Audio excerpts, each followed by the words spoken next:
The cicadas thrummed their relentless chorus as I unpacked the last of my belongings from my ancient Buick. August in rural Louisiana felt like living inside someone's mouth, hot, wet, and uncomfortably intimate. Sweat pooled under my clerical collar, the black fabric absorbing heat like God's own punishment for pride. St. Cyprian's Episcopal Church stood before me, its weathered white clapboard gleaming in the late afternoon sun. The building had that distinctly Southern Gothic charm: tall, narrow windows, a modest steeple topped with a rusted copper cross, all of it half swallowed by the massive live oaks that surrounded it. Their gnarled branches, draped in Spanish moss, formed a natural cathedral ceiling above the building. This was to be my first parish. At 32, I was older than most newly ordained priests, my calling having found me late after years of teaching high school English in Baton Rouge. When the bishop offered me this position in tiny Côte Perdue, I'd accepted with perhaps too much enthusiasm and too little research. The church had been without a proper pastor for nearly 2 years. The last one, Father Thibodeau, had left under circumstances no one seemed eager to discuss. Family emergency, the bishop had said vaguely. Urgent call back to New Orleans. When I pressed for details, he'd only added that St. Cyprian's was a unique parish with unique pastoral requirements.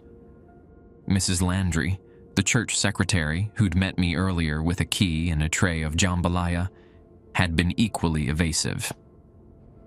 Father Thibodeau was a good man, she'd said, making the sign of the cross. Just wasn't cut out for our ways. Our ways.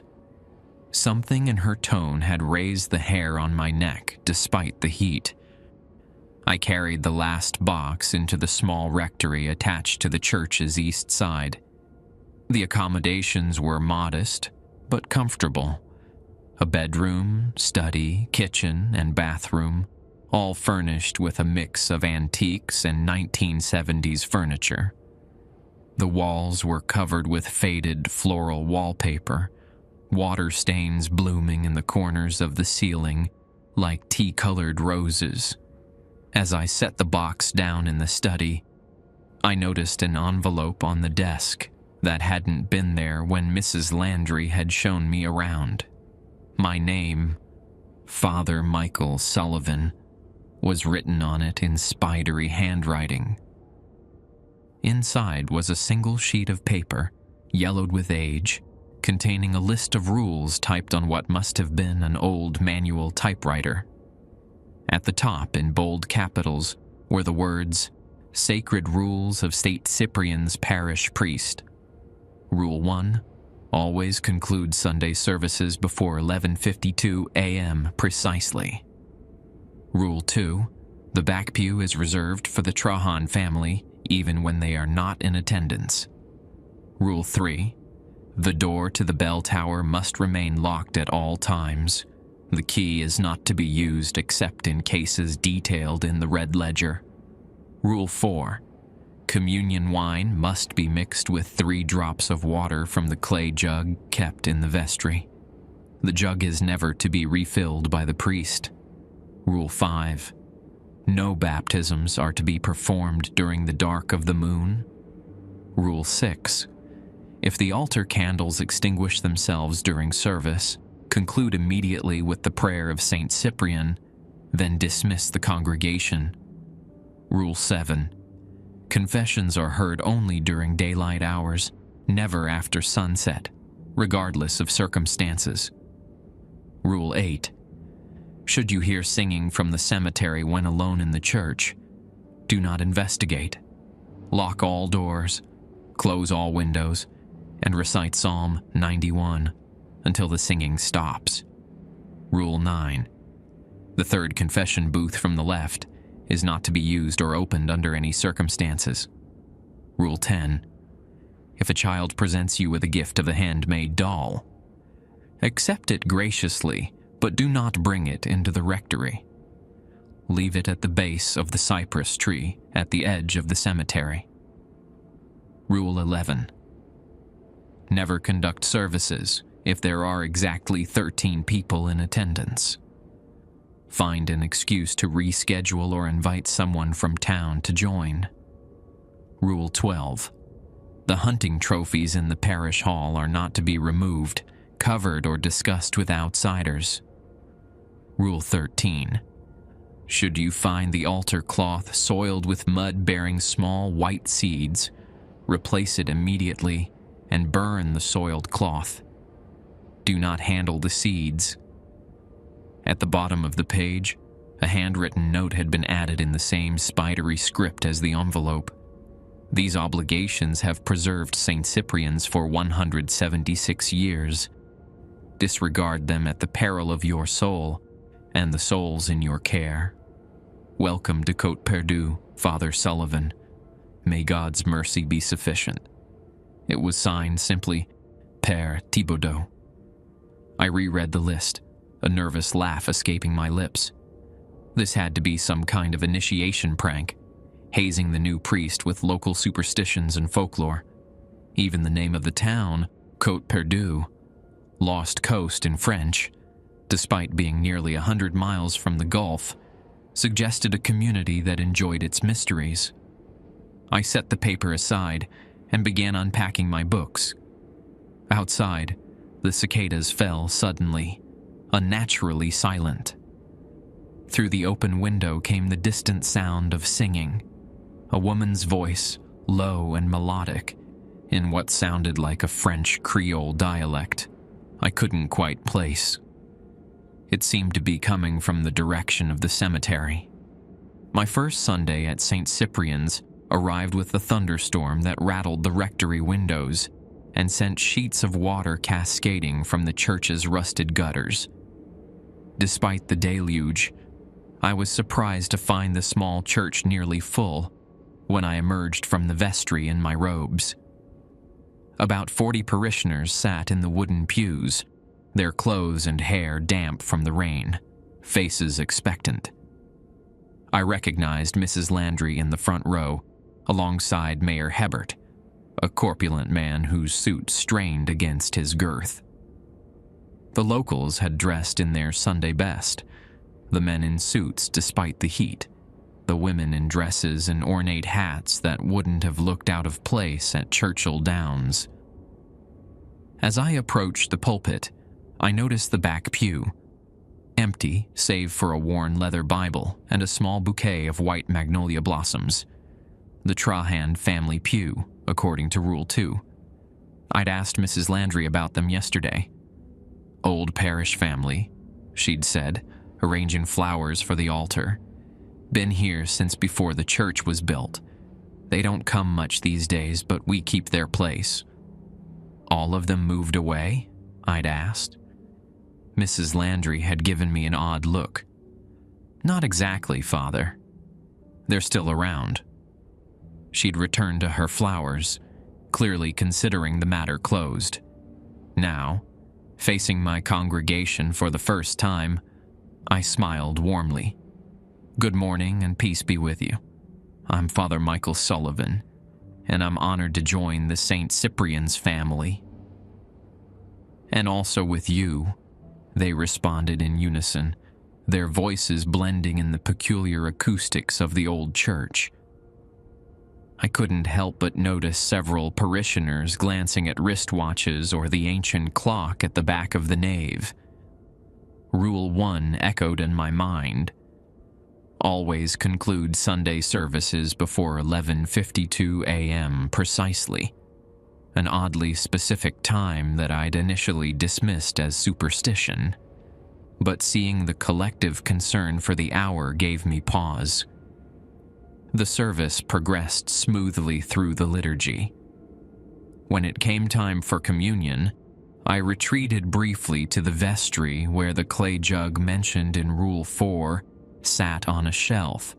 It was clearly ancient, unglazed clay the color of Mississippi mud, decorated with symbols that didn't look particularly Christian, more like voodoo sigils, if my limited knowledge of such things was accurate.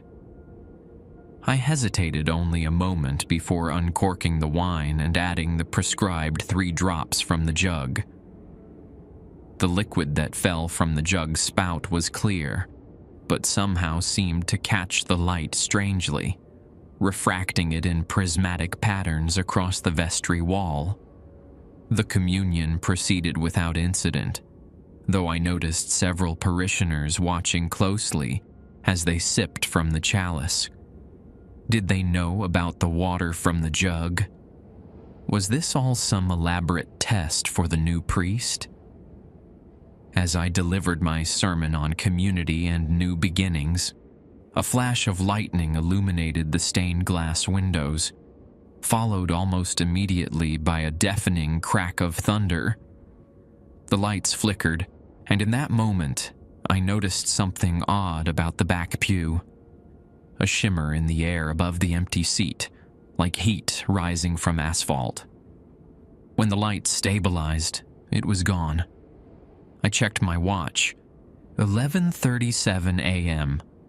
Plenty of time to conclude before the mysterious 11:52 deadline. As we move forward together, I continued, I hope to learn from each of you about the rich traditions of St. Cyprian's and... Another lightning strike, closer this time. The church plunged into darkness for several seconds. When emergency lights kicked on, I noticed something that made my blood run cold. The magnolia blossoms on the back pew had wilted completely, now brown and shriveled as if they'd been dead for weeks. Beside them, the leather Bible lay open, though I was certain it had been closed before. I forced myself to continue, aware of the congregation's eyes upon me, sensing their unease.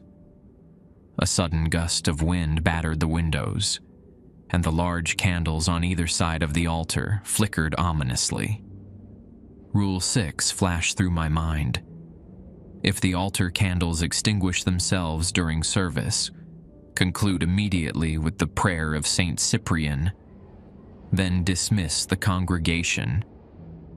I watched the candle flames with growing apprehension as they bent nearly horizontal in a draft that shouldn't have existed in the closed church. The electric lights flickered again, and in that moment, I could have sworn I saw additional figures in the back pew, shadowy outlines of people where none had been before. The candles steadied, much to my relief. I glanced at my watch again. 11:43 a.m. Let us pray, I said, concluding my sermon and moving toward the closing liturgy. The congregation bowed their heads, but I noticed several still watching the candles from the corners of their eyes. As I led the closing prayer, I became aware of a peculiar smell permeating the church, something like wet soil mixed with sweet decay, reminiscent of the bayou but more intimate somehow. It seemed strongest near the altar. I glanced down and froze mid-sentence. The pristine white altar cloth now bore a distinct muddy handprint, small, like a child's, with slender fingers that stretched longer than any human child's should. Within the mud, tiny white seeds caught the light like pearls. Rule 13. Should you find the altar cloth soiled with mud bearing small white seeds, replace it immediately and burn the soiled cloth. My hesitation lasted only a moment, but the congregation noticed. Mrs. Landry's eyes widened in alarm. Mayor Hebert half rose from his seat. "Father," he said urgently, gesturing at my watch. It was 11:49 a.m. I swallowed hard and switched to the prayer of St. Cyprian, which I'd fortunately reviewed the night before, curious about our church's namesake. St. Cyprian, righteous defender against the dark arts and maleficence, intercede for us against all evil machinations and infernal dangers. Let no curse, hex, spell, or demonic influence corrupt this sacred space or the souls within it. As I recited the prayer, the handprint on the altar cloth seemed to darken, the mud becoming almost black.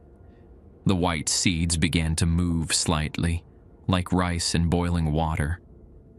I concluded the prayer and dismissed the congregation with shaking hands. Go in peace to love and serve the Lord. Thanks be to God, they responded, already gathering their belongings with unusual haste. The clock read 11:51 a.m. Mrs. Landry approached the altar as the others filed out, her expression grim. Without a word, she produced a clean altar cloth from a drawer in the communion table and gestured for me to step aside. "I'll take care of this, Father," she said quietly, carefully folding the soiled cloth without touching the handprint. "You should go to the rectory now. Quickly." "But what's happening? What are these seeds?" She glanced at the clock. 11:52 a.m. Not seeds, Father. Teeth. 3 days after my unsettling first service, I sat on the rectory porch, nursing a glass of sweet tea and watching fireflies rise from the cemetery like wayward stars. The evening was thick with humidity, promising another storm before morning. An accordion played faintly from somewhere in the village, the melancholy notes of a Zydeco tune drifting through the cypress trees. I'd spent those days researching St. Cyprian's history, combing through parish records that dated back to the 1840s. The church had been built by French settlers who'd broken away from a larger community after what the records obliquely referred to as the incident at Bayou Noir. The founding families, Landry, Hebert, Fontenot, Trahan, and others whose descendants still filled my pews, had established Côte Perdue as a place of refuge. But refuge from what? The records didn't say. The Trahan family particularly intrigued me. Their name appeared consistently throughout St. Cyprian's history, often in conjunction with unusual events. A notation from 1879 mentioned Madame, Trahan's intervention during the fever. Another from 1921 described young Claude Trahan's sacrifice for the parish's protection. The most recent entry, from just 3 years ago, simply stated, Elise Trahan returned, arrangements made as per tradition. Yet despite their apparent importance, I had yet to meet a single Trahan in the flesh. The screen door creaked behind me, and I turned to find Mrs. Landry carrying a covered dish. The smell of crawfish étouffée wafted enticingly through the twilight. "Thought you might be hungry, Father," she said, setting the dish on the small table between the rocking chairs. "Men forget to eat when they're lost in books." "You're too kind," I said, gesturing for her to join me. "I was just thinking about the Trahan family, actually. When might I meet them?" Mrs. Landry settled into the rocker, her weathered hands folding in her lap. "That depends on them, not us." She glanced toward the cemetery, where the mist was beginning to gather between the above-ground tombs. "They come when there's need. And the reserved pew? The flowers? Tradition," she said firmly. "Some traditions keep things balanced." I decided to be direct. "Mrs. Landry, what happened to Father Thibodeau? Really?" She was silent for so long I thought she might not answer. Finally, she sighed. "He broke Rule 7. Heard a confession after sunset." Her voice dropped to a whisper. "It wasn't one of our parishioners, despite the evening heat." "Whose confession did he hear?" least trans, but it wasn't entirely her anymore. Mrs. Landry made the sign of the cross. The bishop transferred him to a monastery up north after we found him. He hasn't spoken a word since that night. Before I could press further, the accordion music stopped abruptly. In the sudden silence, the distant rumble of thunder seemed unnaturally loud. "You should go inside now, Father," Mrs. Landry said, rising quickly. "Storm's coming. Don't open your door tonight, no matter who calls. The rules don't cover everything." She hurried down the porch steps and across the churchyard, her figure soon swallowed by the gathering darkness. I remained seated, wrestling with my growing unease.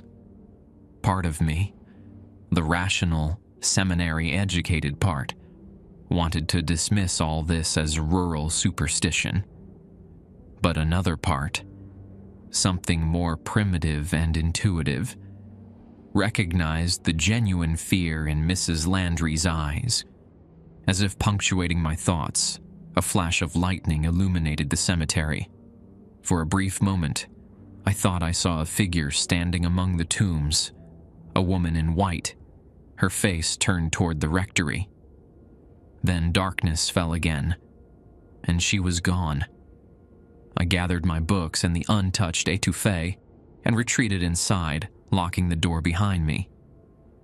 The storm arrived in earnest, rain lashing against the windows as I prepared for bed. Despite the heat, I felt cold. Sleep came fitfully, broken by dreams of whispered confessions in a language I didn't understand. Sometime in the deepest part of night, I woke to a gentle knocking at my door.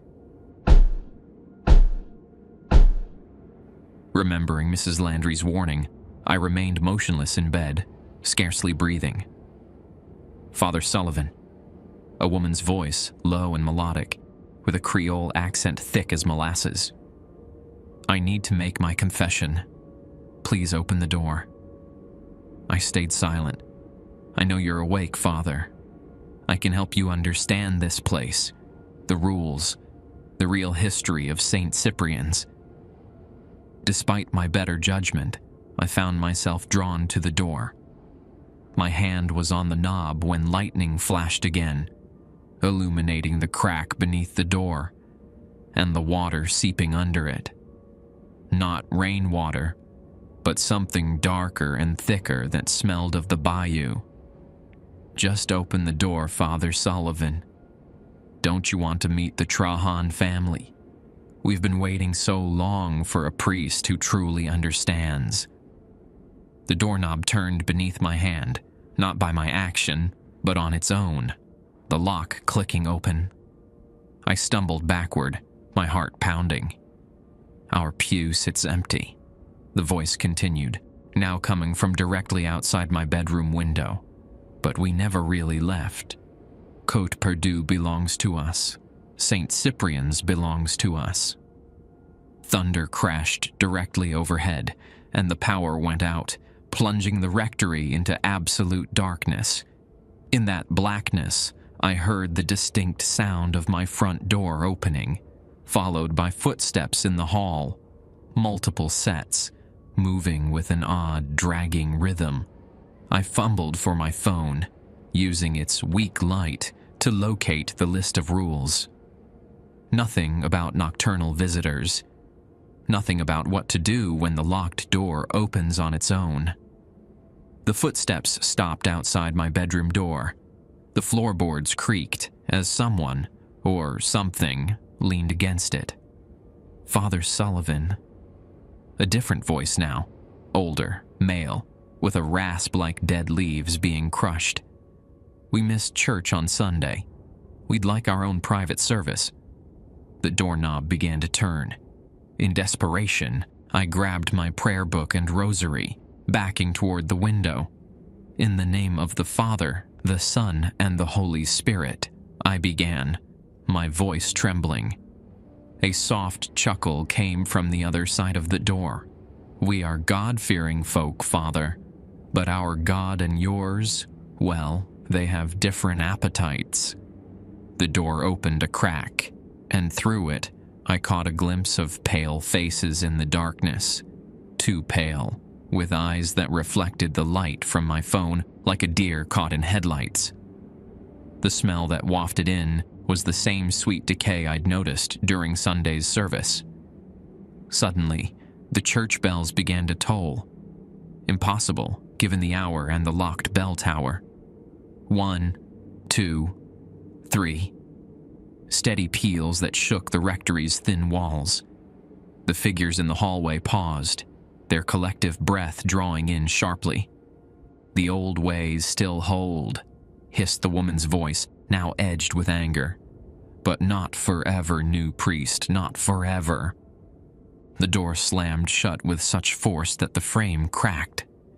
The footsteps retreated rapidly, accompanied by an odd clicking sound like fingernails on hardwood.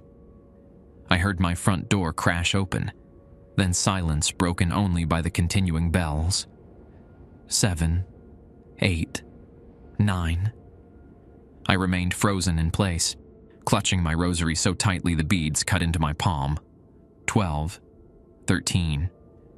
The 13th bell resonated longer than the others, its tone shifting into something almost like a human wail before fading away.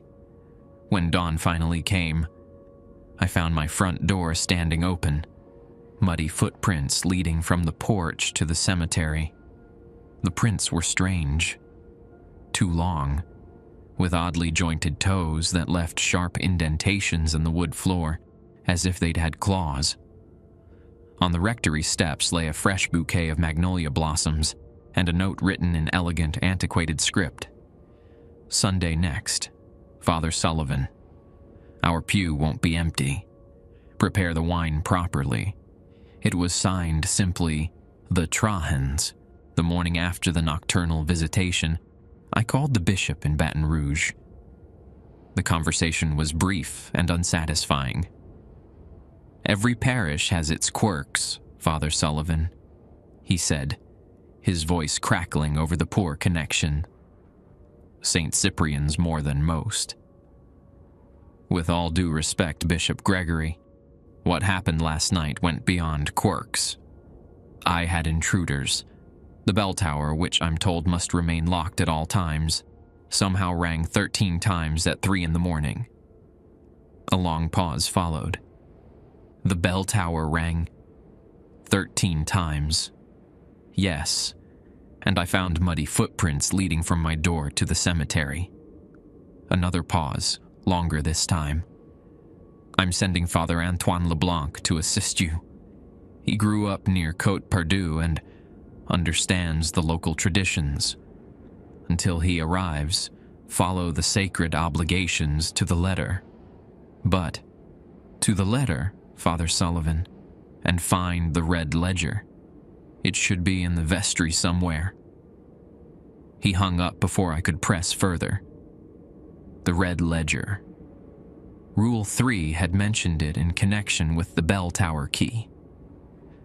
The door to the bell tower must remain locked at all times. The key is not to be used except in cases detailed in the red ledger. I spent the morning searching the vestry, examining every drawer and cabinet. The small room was cluttered with decades of accumulated ecclesiastical odds and ends. Tarnished candlesticks, faded vestments, boxes of half-melted baptismal candles. No ledger. Mrs. Landry arrived around noon, carrying a pot of gumbo and a fresh loaf of French bread. Her eyes widened when she saw the vestry in disarray. "Spring cleaning already, Father?" "I'm looking for something called the red ledger. The bishop mentioned it." She set the food down carefully, her expression guarded. "That's been missing for some time. Father Thibodeau had it last." "And where might he have kept it?" Mrs. Landry hesitated. "Have you been up to the bell tower yet?" "The rules say it's to remain locked." "Yes, but you're the priest. Sometimes you need to check that everything's secure up there." She produced an ancient iron key from her pocket and handed it to me. just remember to lock it when you're done. And Father, don't linger after sunset." With that cryptic warning, she left me to my gumbo and my thoughts. I waited until the afternoon light was strong before climbing the narrow spiral staircase to the bell tower. The steps were worn smooth in the middle from generations of feet, though according to Mrs. Landry, the tower was rarely accessed. The incongruity wasn't lost on me. The air grew noticeably cooler as I ascended, carrying the musty scent of old paper and something metallic that reminded me of blood. At the top, a heavy wooden door secured with an iron lock barred the way. The key fit perfectly, turning with a reluctant groan. The bell chamber was small, just large enough for the massive bronze bell suspended from ancient oak beams. Dust motes danced in the sunlight that streamed through narrow windows on all four sides. The bell itself was older than I'd expected, its surface covered in Latin inscriptions and symbols that predated Christian iconography. Some looked almost pagan. Below the bell, a small wooden desk held a single book bound in faded red leather, the ledger I'd been seeking. Beside it lay a dead raven, its body desiccated as if it had been there for months, though I'd heard no mention of a bird in the tower. I approached cautiously, half expecting the bell to ring of its own accord. When nothing happened, I picked up the ledger, brushing dust from its cover. The leather felt unusually warm to the touch, as if it had been sitting in direct sunlight, though the desk was in shadow. The book's title, stamped in flaking gold leaf, read, Sanctus Obligationibus de Cyprian, the sacred obligations of Cyprian in Latin. I opened it carefully, the spine cracking from disuse. The first pages contained the same rules I'd already received, but with extensive annotations in different handwritings, presumably from previous priests. Beside Rule 3, someone had scrawled, "The bell keeps them at bay, but at terrible cost. Ring only in direst need." The following pages detailed the specific circumstances under which the bell might be rung, each more disturbing than the last. When the water in the bayou runs red for 3 consecutive days. When children in the parish report the same dream of a woman with hollow eyes calling them to the cemetery. When the Trahan tomb opens of its own accord. When the third confessional speaks without a confessor present.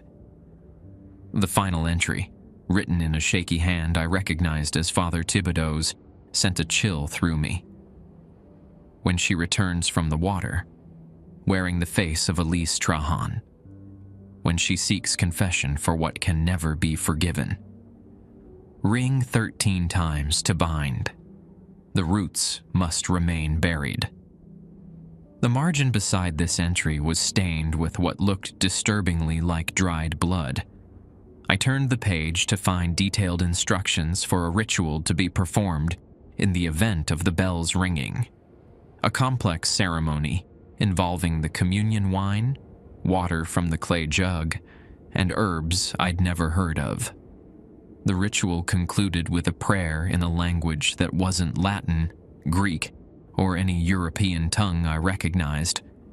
As I read, the light shifted, the sun dipping toward the horizon. The tower grew darker, the bell's shadow elongating across the floor like a reaching hand.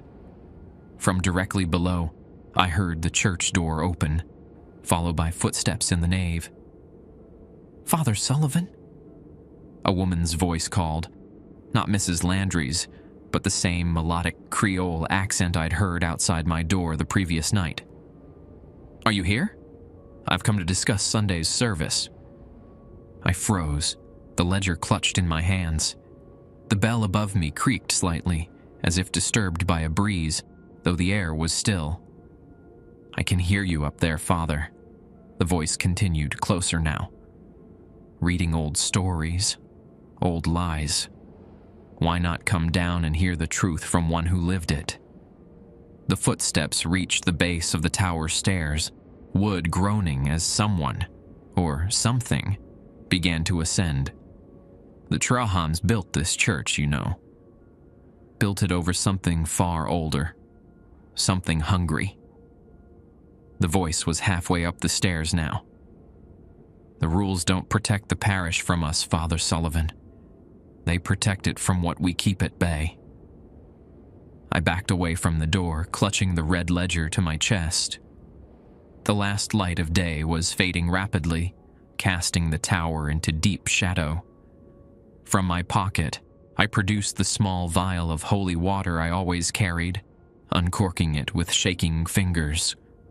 Holy water won't help you, priest. The voice was just outside the door now. Nothing consecrated by your church has power here. This land was sacred long before your Christ came. The iron key, still in the lock, began to turn on its own. In desperation, I reached up and touched the bell, causing it to ring softly. Just a gentle tone, but it was enough. The key stopped turning.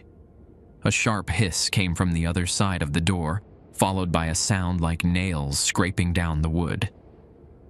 Clever, the voice said, now tight with anger. But the bell is just metal without proper guidance. Do you even know what you're protecting? What sleeps beneath St. Cyprian's? I remained silent, heart pounding, as the presence outside the door seemed to consider. Sunday then, it finally said, the Trahan pew won't be empty. Prepare yourself, Father Sullivan, and do ring the bell properly next time, 13 times, as tradition demands. The footsteps retreated down the stairs, oddly arrhythmic, as if the person had too many or too few limbs for a normal gait. I waited until full dark before descending, the red ledger secured in my satchel.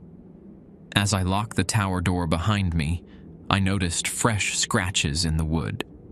3 parallel lines that cut deep into the ancient oak, as if made by claws rather than fingernails. Back in the rectory, I pored over the ledger late into the night, piecing together the fragmented history of St. Cyprian's and the Trahan family.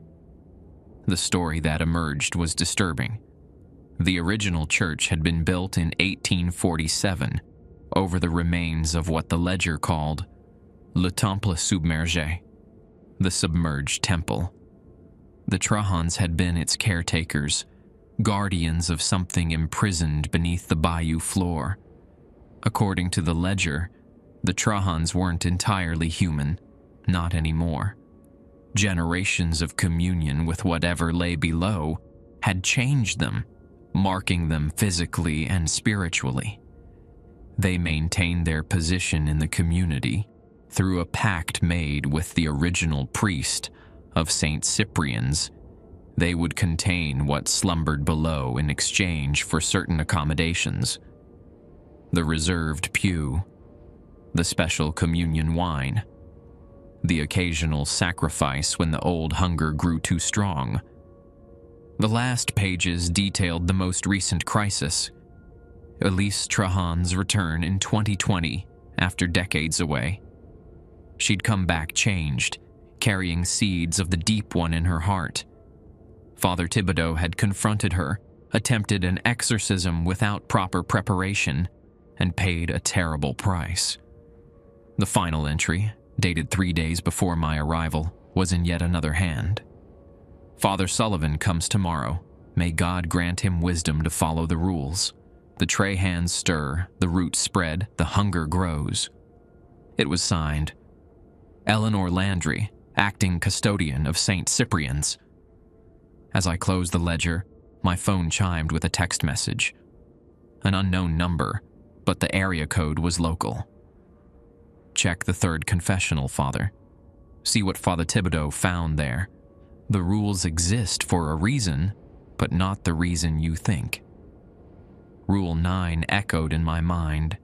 The third confession booth from the left is not to be used or opened under any circumstances.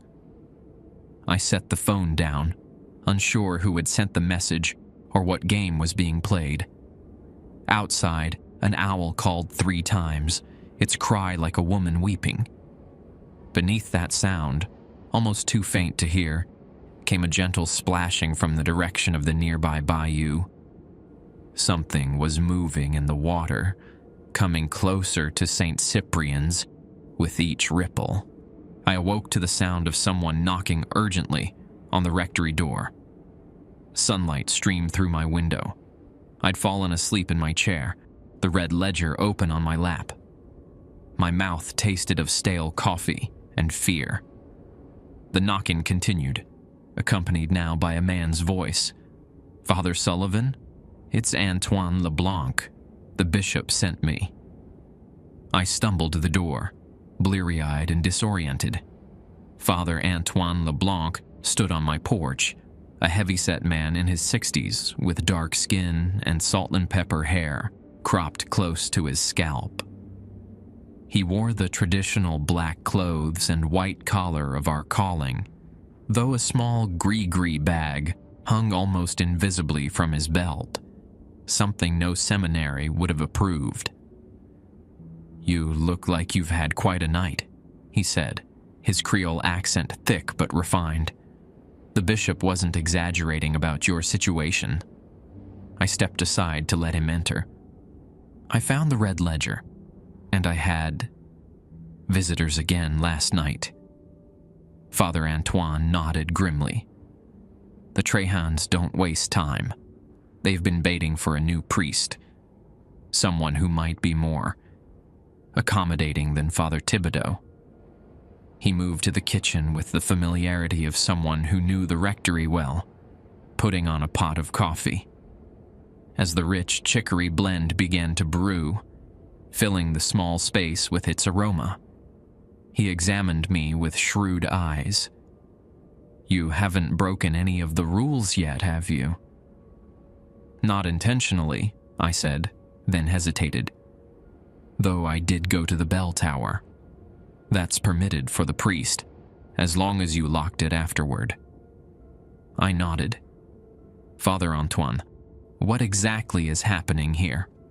The ledger mentions something beneath the church and the Trahans as its guardians, but the details are frustratingly vague." The older priest sighed, pouring us each a cup of the strong coffee. St. Cyprian's was built on what the local Chitimacha tribe called the sleeping place. Before Europeans came, they made offerings here to keep what slept below from waking. He added a generous spoonful of sugar to his cup. The French settlers who founded Côte Perdue discovered this too late, after they'd disturbed the old temple ruins while building their church.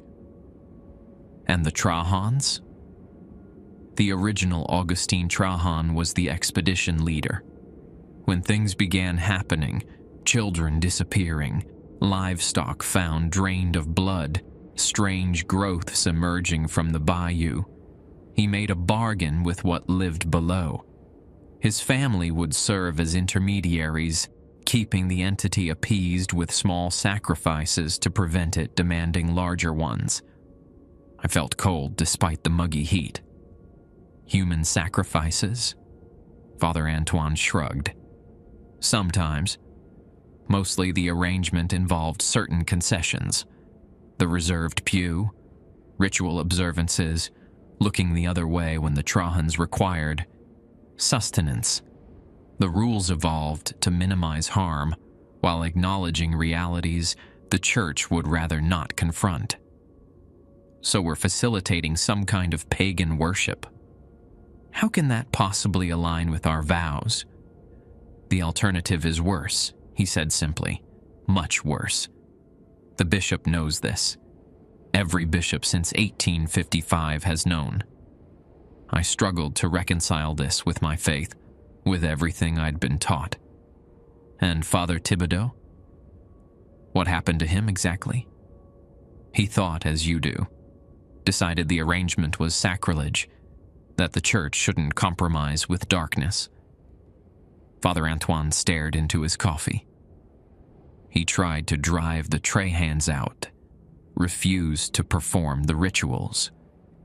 Then he attempted to exorcise Elise Trahan when she returned from New Orleans. Did it work? His laugh was humorless. In a matter of speaking, he drove something out of her, yes, but Elise was the only one holding it back. He fixed me with a serious gaze.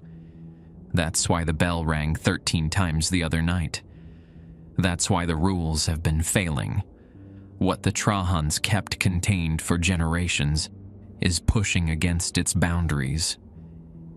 A chill ran down my spine as I recalled the text message from the previous night. Someone told me to check the third confessional. Rule 9 says it's not to be used or opened.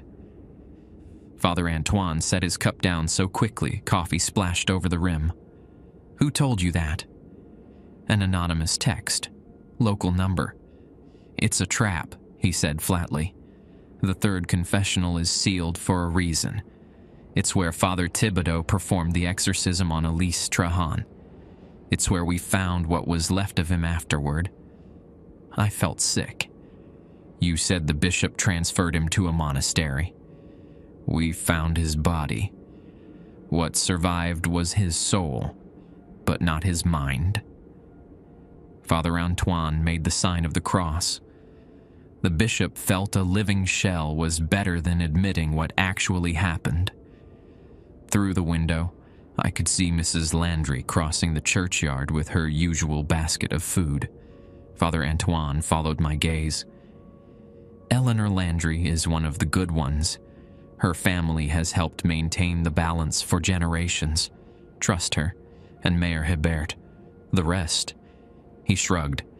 Côte Perdue is more Trahan than not these days, by blood if not by name. Mrs. Landry entered without knocking, her expression shifting from concern to relief when she saw Father Antoine. Thank the Lord, she said, setting down her basket. You got here in time. Not a moment to spare, from what I hear, he replied, embracing her warmly. The bell rang. 13 times, she confirmed. And there's more. Show him, Father Sullivan. I retrieved the note left by the Trahans, with its ominous mention of Sunday service. Mrs. Landry and Father Antoine exchanged worried glances. They never come to church, Mrs. Landry said. Not as a family. Not in decades. They're planning something, Father Antoine mused. The question is what? And who sent me the text about the third confessional? I added. If it's sealed for our protection, someone wants you to break the seal, Father Antoine finished grimly. Someone working for what's stirring below. Mrs. Landry crossed herself. Or someone who wants to show him the truth. An uncomfortable silence fell. Father Antoine finally spoke. We should check the confessional. Not open it. Just ensure the seals are intact. The three of us walked to the church, the morning sun already heating the air to an oppressive degree.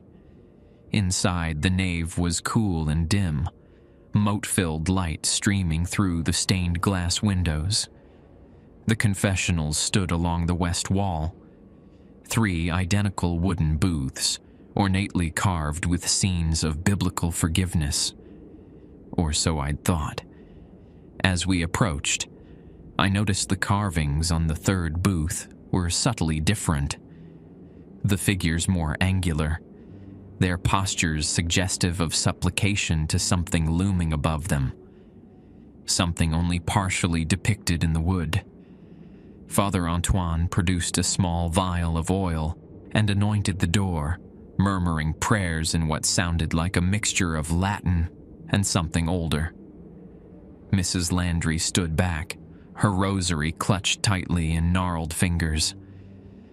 The seals are weakening, Father Antoine announced. pointing to hairline cracks in the wood that formed patterns like branching roots. Something's been working on them from the inside. "That's not possible," Mrs. Landry whispered. "There's nothing in there. We cleaned it out after what happened." Father Antoine pressed his ear to the door, then recoiled. "There's something in there now." As if in response, a faint scratching sound came from within the confessional, like fingernails dragging slowly across wood. "We need to strengthen the seals before Sunday," Father Antoine said urgently, "before the Trahans come." "What about Father Thibodeau's journal?" Mrs. Landry asked. "He documented the original sealing ritual." "I haven't found any journal," I said, looking between them. Mrs. Landry frowned. "It should be with the red ledger, a small black book with a silver cross embedded in the cover. It wasn't in the bell tower." The scratching from inside the confessional grew louder, more insistent. A thin, dark liquid began seeping from beneath the door. Not water, not blood, but something that seemed to absorb light rather than reflect it. "We need to leave," Father Antoine said, backing away. "Now." As we retreated, a voice called from within the confessional, a child's voice, high and sweet. "Father Sullivan? I made a doll for you. Don't you want to see it?" Rule 10 flashed through my mind. If a child presents you with a gift of a handmade doll, accept it graciously, but do not bring it into the rectory. Leave it at the base of the cypress tree, at the edge of the cemetery. "There are no children in the church," Mrs. Landry whispered, her face pale. "School is in session." "Father Sullivan," the voice called again, no longer entirely childlike, harmonics creeping in that no human throat could produce. "Don't you want to hear my confession? I've been very, very bad." The dark liquid continued spreading across the floor, moving against gravity, flowing toward us like it had purpose. Where it touched the stone floor, small white objects that looked disturbingly like teeth began to sprout. Father Antoine grabbed my arm, pulling me toward the door. "It's trying to force a connection. Don't respond. Don't engage." We backed out of the church, Father Antoine continuing his prayers, as Mrs. Landry hurriedly locked the massive doors behind us. Through the thick wood, I could still hear that voice calling my name, over and over, like a twisted nursery rhyme. In the harsh sunlight, Father Antoine looked older, more worn. "We need that journal, and we need to prepare for Sunday. The Trahans are coming, and I fear they're bringing something with them. Something that's been waiting a very long time for an invitation into God's house." As we stood there, my phone chimed with another text message. The same unknown number. Not all Trahans serve the deep. Some of us remember the original purpose of the covenant. Find the journal. Trust no one until Sunday. The child comes. "Who could be sending these?" I asked, showing them the message. Mrs. Landry and Father Antoine exchanged cryptic glances. "Elise Trahan had a daughter," Mrs. Landry said quietly. "Marie. She fled Côte Perdue years ago, rejecting her family's legacy. The Trahans disowned her." "If Marie is reaching out," Father Antoine added, "it means the situation is even more dire than we thought. The schism in the Trahan family was violent." From inside the church came a sudden silence, then a sound like laughter. Multiple voices, none of them human, rising in a terrible chorus that resonated through the walls. "We need to find that journal," Father Antoine said grimly, "and pray we're not already too late." We spent the remainder of that day searching the church and rectory for Father Thibodeau's missing journal. We looked everywhere: cabinets, closets, floorboards, even inside the hollow bases of the larger saint statues. Nothing. As evening approached, Father Antoine prepared to leave for the small motel on the edge of town. He'd brought supplies for reinforcing the confessional seals, blessed oil, St. Benedict medals, and pouches of herbs I didn't recognize. But we agreed to wait until morning to apply them. "Don't open your door tonight," he warned, echoing Mrs. Landry's earlier advice. "And whatever you do, don't enter the church alone before I return at dawn." After he left, I sat on the rectory porch with a glass of bourbon, watching the fireflies and contemplating my strange situation. Seminary had prepared me for crises of faith, theological debates, and the challenges of ministering to a community. It had not prepared me for ancient entities beneath the bayou, families changed by generations of unholy communion, or sealed confessionals leaking darkness. As twilight deepened into true night, my phone chimed again. The now familiar unknown number. The journal isn't in the church. Thibodeau was smarter than that. Check the place where all Côte Perdue's real histories are kept. I texted back for the first time, "Who are you?" The response came quickly. A Trahan who remembers our original purpose. Guardians, not servants. Marie Trahan. 3 dots appeared, then disappeared. Finally, not safe to say more. Find the journal before Sunday. Look where the town keeps its dead history. The town's dead history.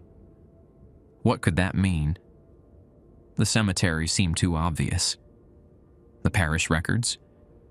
We'd already searched those. I took another sip of bourbon, trying to think like Father Thibodeau, a man desperate to hide something of crucial importance from people who knew the church intimately. Suddenly, it clicked. The Côte Perdue Historical Society, a small museum housed in what had once been the town's original schoolhouse, now maintained by a retired history teacher named Dr. Prejean. I'd noticed it during my initial tour of the town, but hadn't yet visited. I checked my watch. 9:17 p.m., almost certainly closed. But perhaps Dr. Prejean lived nearby? I called Mrs. Landry, who answered on the first ring as if she'd been expecting my call. "The Historical Society," I said without preamble. Could Father Thibodeau have hidden something there? Her sharp intake of breath was answer enough. Claude Prejean was one of his few confidants, but the society closes at 5. Does Dr. Prejean live locally? Could we contact him tonight? "He lives above the museum," she said. "But Father, it isn't safe for you to go out after dark. Not with things as they are." "This can't wait," I insisted. "The text messages, if they're really from Marie Trahan, she's trying to help us prepare for whatever's coming Sunday." Mrs. Landry was silent for a moment. "I'll drive you," she finally said. "Give me 15 minutes. While waiting, I gathered what seemed like prudent protection: my vial of holy water, a small silver crucifix, and on impulse, the clay jug from the vestry. Rule 4 had specified using its water for communion wine. Perhaps it held other protective properties. Mrs. Landry arrived in an ancient blue Cadillac that had seen better decades. As I climbed in, I noticed the various protective charms hanging from her rearview mirror: crosses, saint medals, and items less recognizably Christian. "Folk traditions," she said, following my gaze. "My grandmother was a traiteur, a healer. Some things the church frowns on still have power here." We drove through Côte Perdue's darkened streets in silence. The small town had a different character at night.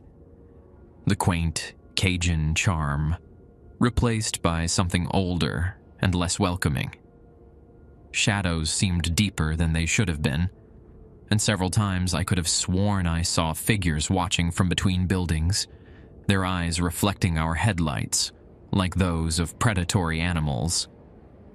The Historical Society occupied a white clapboard building on the edge of town, its windows dark except for a faint light on the second floor.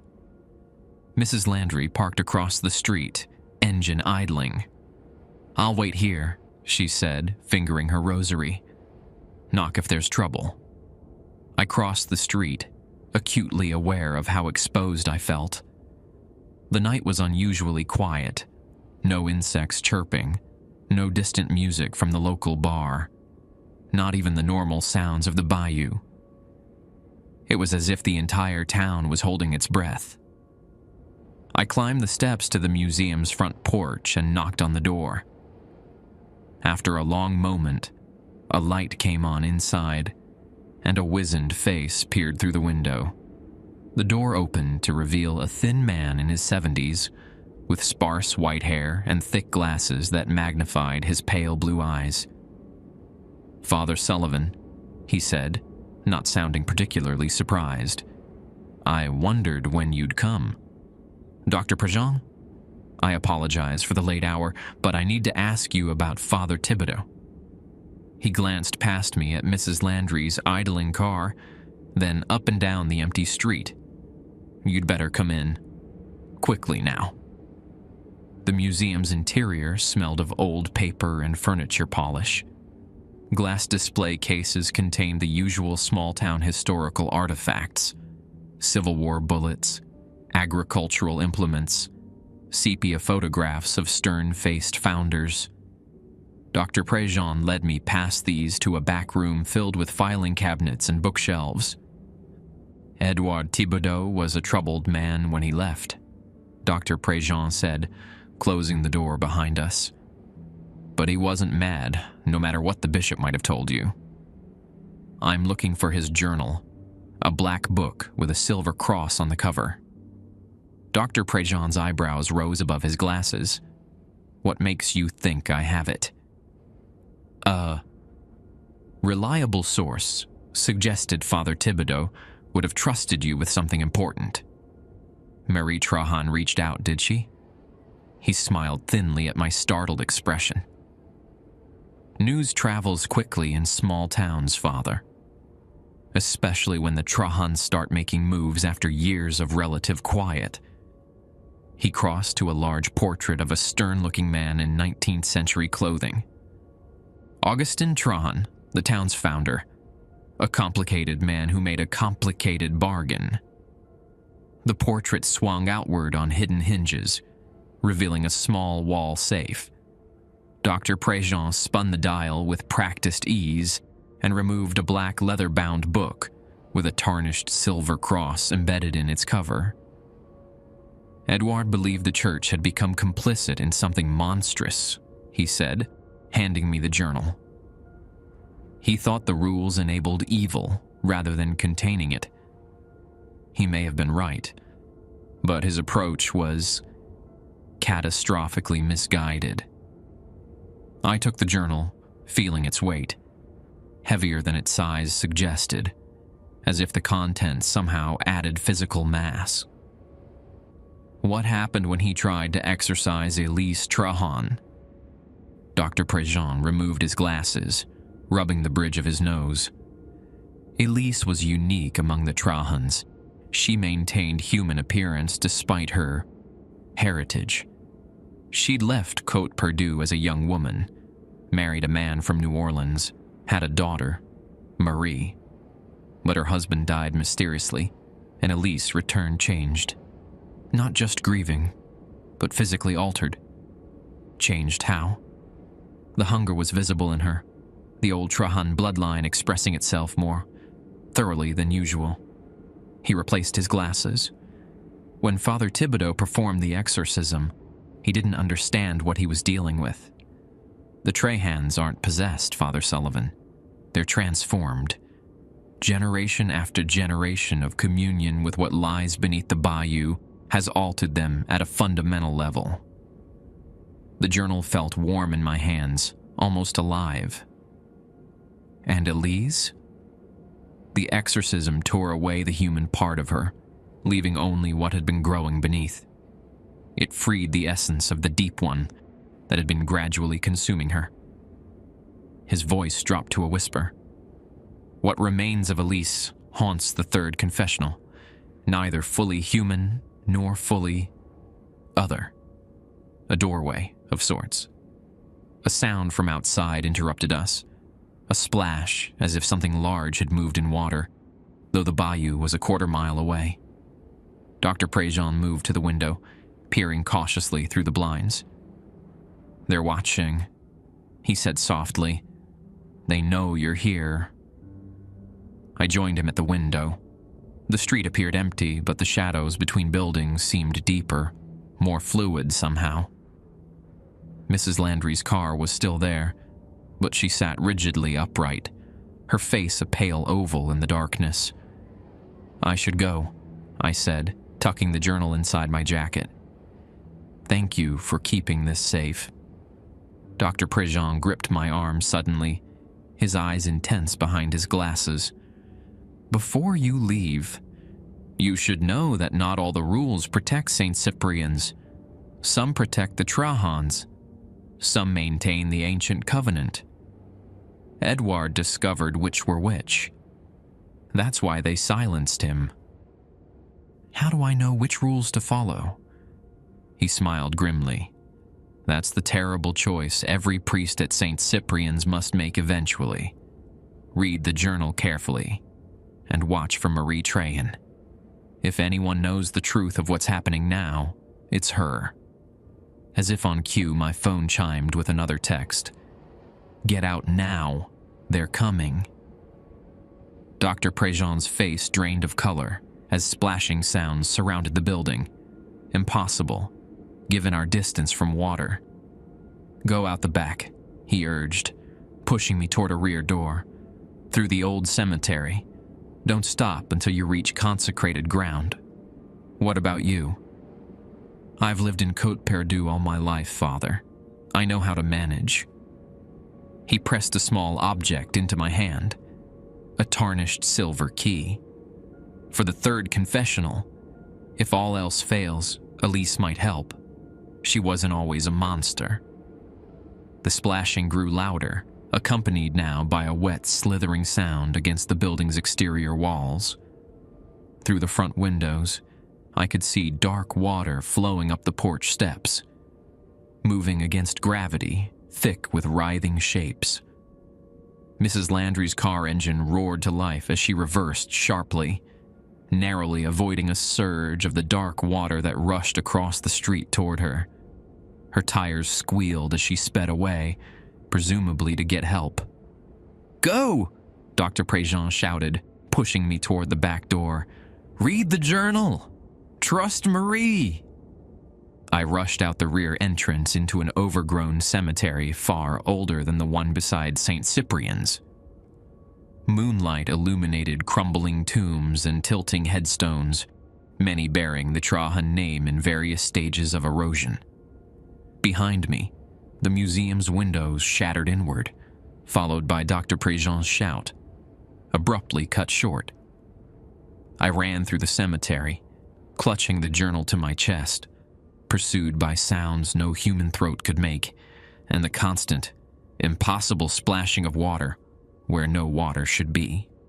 I fled through the cemetery, Father Thibodeau's journal clutched against my chest. Behind me, something splashed through impossible water, hunting me by the blood dripping from my injured leg. A woman emerged from the shadows, grabbing my arm. "This way." "Marie Trahan?" I gasped as she pulled me through unfamiliar back streets. She nodded, leading me toward St. Cyprian's. "Did you get the journal?" "Yes, but Dr. Prejean is either dead or worse," she finished grimly. We slipped into the church through a side door, Marie quickly lighting candles around the altar. She flipped through the journal, her expression darkening. It's worse than I feared. The seal is failing completely. What exactly lies beneath Saint Cyprian's? I demanded. Le Mangeur des âmes, the soul eater. The Chitimacha called it the root that drinks.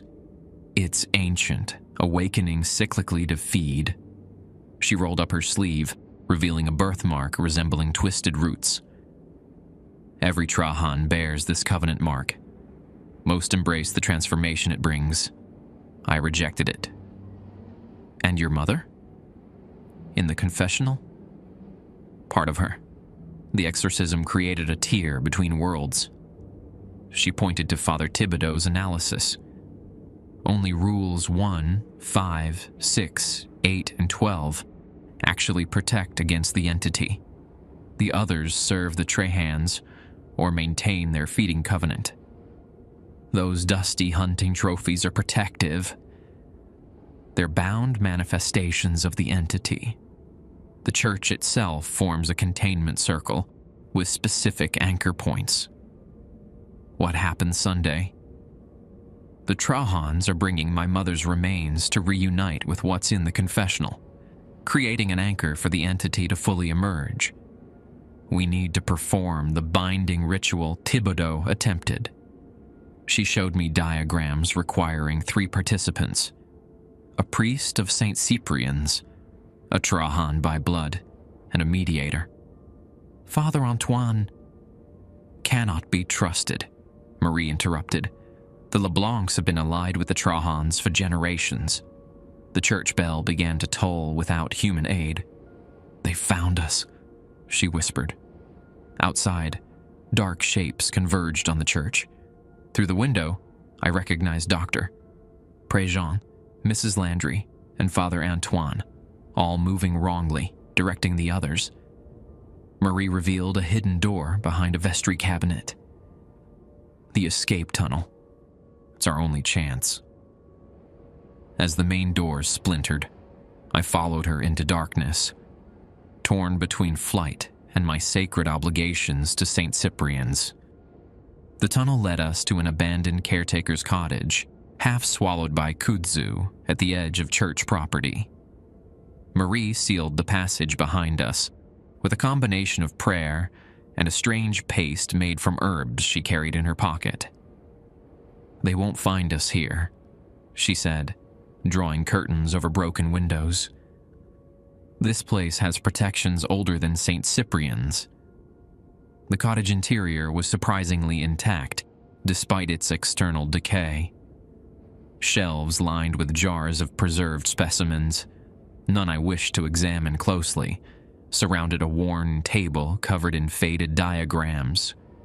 Marie cleared space and laid the journal open. Sunday gives us one advantage, she said, lighting oil lamps. They need a complete ritual with 13 family members. That means preparation, coordination. What's our plan? I asked, examining yellowed pages detailing the binding ritual. We need a third participant, someone untouched by either St. Cyprian's or the Trahans. She pointed to a diagram showing 3 figures forming a triangle. The ritual requires balance: a servant of God, a blood descendant of the covenant, and a neutral vessel. In a town this small, where everyone's connected, she smiled grimly. I have someone, an anthropologist from Tulane studying local folklore. She's been documenting my family history for months without realizing its true nature. Marie sent a text message, then turned to me. Until Sunday, you need to maintain appearances. Return to the church tomorrow as if nothing's wrong. Follow the rules exactly, even the ones serving the covenant. Any deviation will alert them. They'll know I have the journal. Let them think it burned with Dr. Préjean's museum. They'll be watching you, testing you, but they won't act before Sunday. The alignment is too important. I nodded, the weight of responsibility settling over me like a burial shroud. And you? I'll remain hidden, preparing what we need. Meet me here Saturday night after dark." As dawn approached, I slipped back to the rectory while Marie remained in the cottage. I found my door ajar, the interior ransacked but otherwise undisturbed. A note pinned to my pillow read simply, "Sunday, 13 bells." I showered and changed, hiding my injured leg beneath fresh pants. At precisely 8 a.m., a knock came at my door. Father Antoine stood on my porch, smiling pleasantly, as if the previous night's hunt had never occurred. "Good morning, Father Sullivan," he said. "I thought we might reinforce those seals today. Sunday's coming quickly after all." His eyes, I noticed now, had a subtle wrongness. Pupils slightly too large, irises ringed with an unnatural amber. I smiled back, the journal's warning screaming in my mind. "Of course, Father. The rules must be maintained. They say in Côte Perdue that St. Cyprian's has had 17 pastors since its founding. 17 shepherds who either kept their flock safe or fed them to the darkness beneath the bayou. I am the 18th, though what remains of me bears little resemblance to the earnest priest who arrived 6 months ago. Sunday came with storm clouds gathering over the church, the air thick with anticipation. I prepared the communion wine according to Rule 4, mixing in 3 drops from the clay jug, though I now understood its true purpose. Not protection, but preparation. The wine wasn't meant to safeguard the congregation, but to gradually attune them to the entity's essence, making them easier to consume when the time came. The Trahans arrived as promised, 13 of them filling their reserved pew with eerie silence. Their faces bore subtle variations of the same features: 2 wide eyes, slightly elongated fingers, skin with the faintest greenish undertone. At their center sat an elderly woman in a white dress, her lined face a more human version of the statue I'd glimpsed during my flight through the cemetery. Emmeline Trahan, the family matriarch. Marie and our third participant, Dr. Gabrielle Wilson from Tulane, waited in the secret passage, ready to emerge when I gave the signal. The binding ritual was prepared, our roles memorized. All we needed was the moment when the Trahans opened the third confessional, exposing the weakness between worlds. But someone had revised the rules. The sacred obligations of St. Cyprian's continue, though they've changed since that bloody Sunday. The church remains, rebuilt after the fire, its white clapboard pristine against the moss-draped oaks. The congregation grows steadily, drawn by rumors of miracles and the charismatic new priest. If you attend services, you'll notice certain oddities. The pastor drinks deeply from the communion chalice, but distributes only wafers to his flock. 13 carved figures surround the altar, where hunting trophies once hung. The third confessional remains sealed, though sometimes parishioners report hearing whispers from within. A woman's voice reciting what sounds like rules. The Trahans still occupy their reserved pew, though they now extend hospitable invitations to newcomers, especially those with young children. The pastor visits their estate frequently, emerging with renewed vigor and sermons that leave the congregation spellbound. And sometimes, walking the bayou at night, locals glimpse a solitary figure in clerical collar, standing knee-deep in dark water, head tilted as if listening to something beneath the surface. The rules protect St. Cyprian's. The question has always been, from what? Or perhaps, from whom?